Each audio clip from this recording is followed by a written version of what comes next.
Hi, everybody. This is Elgin Subway Surfer Bowling, your creative caricature marketing consultant. There's something that I noticed that happens a lot with beginning artists and sometimes with more experienced artists. And I don't mean to be condescending, really, when I say this, but sometimes I get letters or when I'm in conferences or doing a show or something, people will ask me the question, what type of pen do you use? And the answer to that is a Tombow or a Pit Artist brush pen, more than likely. Or what kind of paper do you use? And it's usually a question that's related to tools. Okay? Now I know why that is. But before I answer that question, let me show you some work first. Okay? This work was taken during what I call my exaggeration period. Now, if you've been watching my video blog for any length of time, I have embraced, more or less my cartoony side, which is what I really do prefer to draw. But I went through a stage, especially when I was heavily involved with the NCN, the National Cartoonist Network, now known as the ISCA, International Society of Caricature Artists. I went through a phase where I was heavily into doing extreme exaggerations like this, because that's what I was surrounded by. That's what the top guys were doing. My heroes, Roger Hurtado, Joe Blum, okay, Jan Obdebeek, and others, and that's what I wanted to do too. This is one of my favorites coming up. Yeah, now all these pictures are, not made up out of my head. These are actual people that I've seen and drawn on the subways of New York, hence the name Subway Surfer.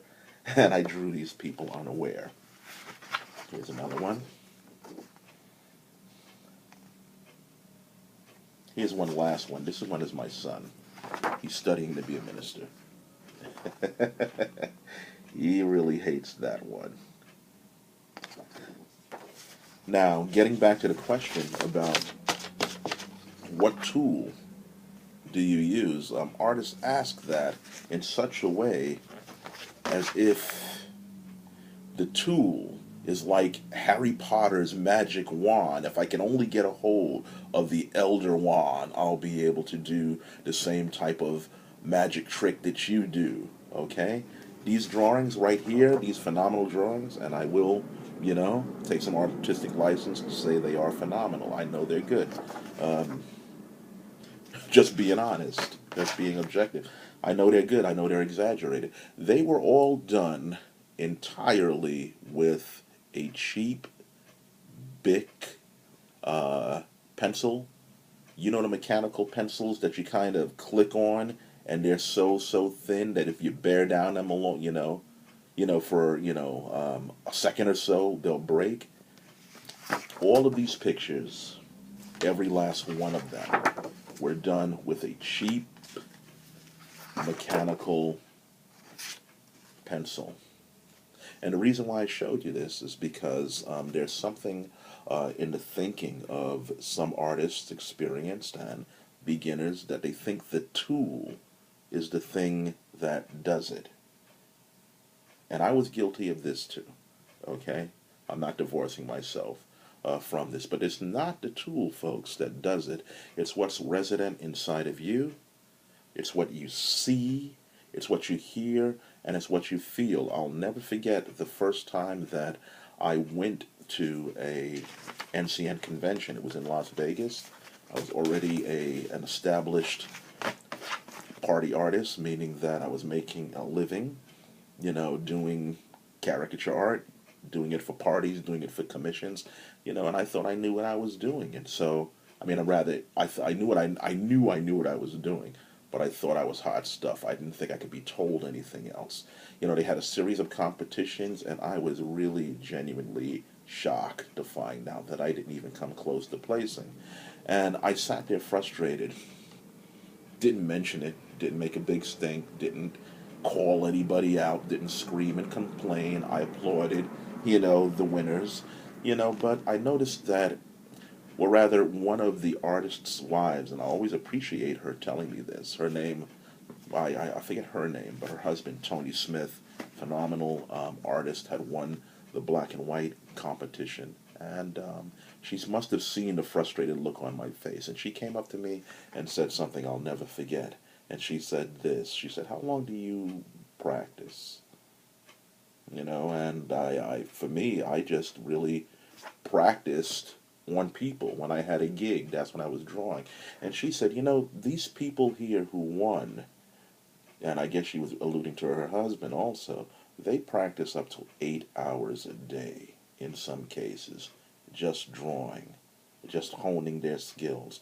And as soon as she said that, it occurred to me that whole week that I was there at the convention that I had watched people labor over their art.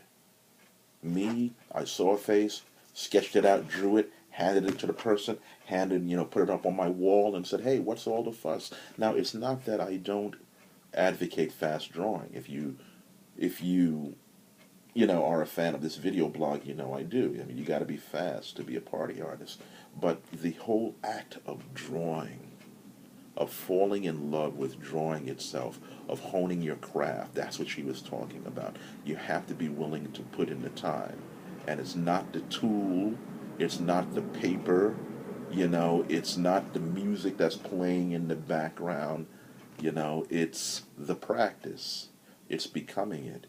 It's living it. It's being fully there. That's the most important part. Now, I'm not telling you anything that's strange or that you don't know. Just really re-emphasizing what you already know right here in your heart.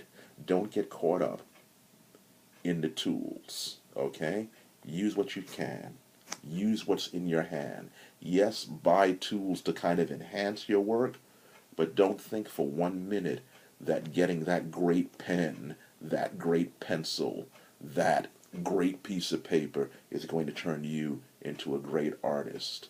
And anytime that you start thinking that, think about this.